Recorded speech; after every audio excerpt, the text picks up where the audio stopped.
Estamos de vuelta de la pausa y vamos a dar inicio a nuestro bloque político. Para eso le vamos a dar la bienvenida a Marcelo Castro del diario Concepción. ¿Cómo estás, Marcelo? Muy bien, y tú, Connie, gusto saludarte miércoles. Un miércoles distinto, pero no podemos dejar de hablar de todos estos temas importantes. Vamos a comenzar por los nombres que faltan, ¿cierto? Aquí en la región del Biobío son varios servicios que no tienen autoridades todavía definidos. Conversan un poco sobre eso. Sí, un tema que estamos dándole seguimiento en Diario Concepción desde el día martes, en donde publicamos esta nota, en donde vemos que hay una veintena de cargos, de aproximadamente un poco más de 60 que hay en el servicio público aquí en la región del Biobío. Al menos 21 hemos podido corroborar que no tiene un director titular, y las situaciones más complejas están en el Ministerio de Obras Públicas, en donde las 5 codirecciones que hay ahí, las 5, para que quede bien claro, que son Dirección de Aguas, de Vialidad, de Obras Hidráulicas, entre otras, no tienen director titular. También otras entidades en el Ministerio de Economía, como lo son también de relevancia, como la Corfo, Cercotec, entre otras, tampoco tiene un director titular, o el Servio, que es tan importante, ahora que se nos viene la lluvia, tampoco lo tiene. Ahí el caso es tan importante como lo que ocurre con Mejor Niñez.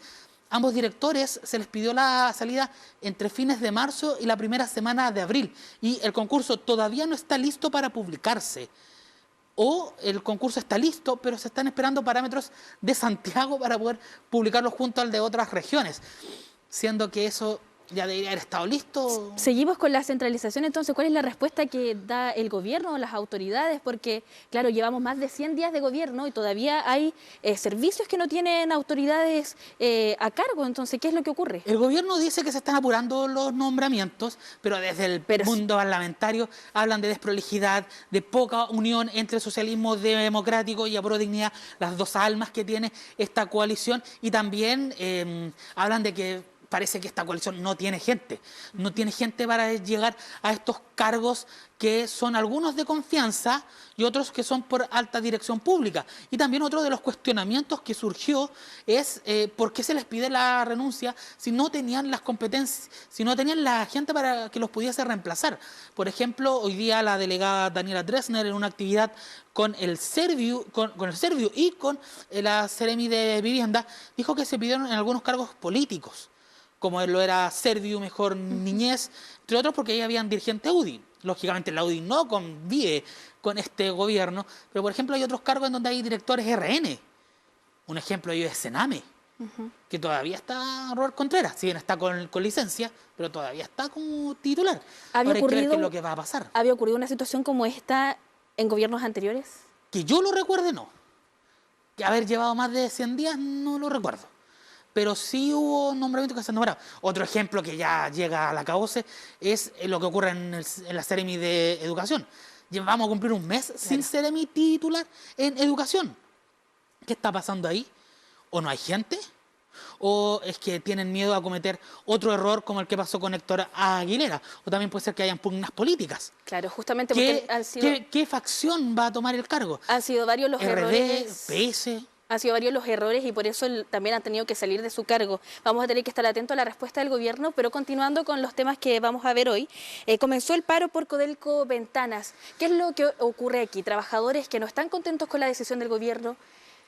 Decisión sorpresiva.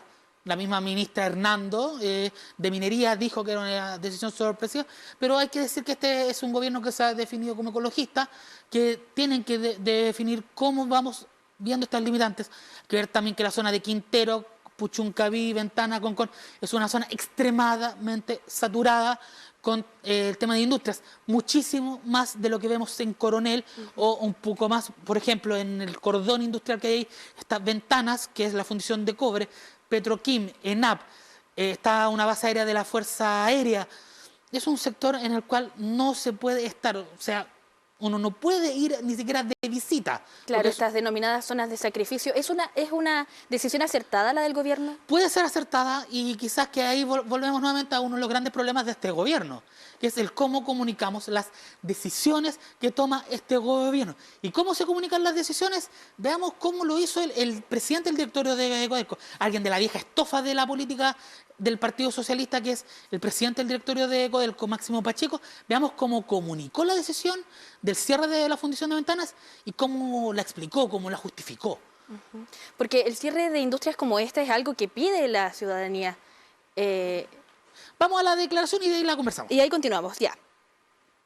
El año 2010, el Parlamento dictó una ley de gobierno corporativo mediante el cual es el directorio la máxima instancia de decisiones de la empresa. Así lo establece la ley y así lo entendemos todos y cada uno de los miembros del directorio. El directorio ha tomado una decisión que nosotros consideramos una decisión muy importante para la salud, para el medio ambiente y también para la reputación de nuestra empresa. Y esa decisión es la decisión que tomó el directorio el viernes pasado. Ahí escuchábamos a Máximo Pacheco, presidente, ¿cierto?, del directorio de Codelco, con sus declaraciones. Lo que yo te comentaba antes de que escucháramos Son la tres declaración. claves. Sí. Decisión de salud, medio ambiente y reputación de la estatal. Claro, por si estaba siendo defenestrada en el último tiempo por esta situación. Y pensemos en los episodios que ha vivido el sector de Codelco y Ventanas. Hay un episodio que a nosotros no llega por esa zona, que fue lo que pasó en 2018, agosto de 2018, cuando hubo un episodio muy complicado. De ahí, ¿la culpa de quién fue? ENAP.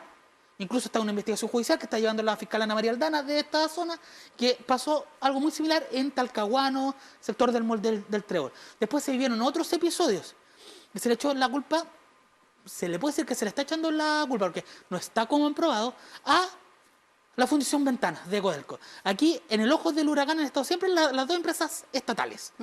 Codelco, ENAP. Pero también hay algo en donde aquí no se ha mencionado, qué pasa con las empresas privadas que hay ahí. ¿Qué pasa con ellas? ¿Se les va a pedir algo? ¿Qué va a pasar una vez que cierre Ventanas?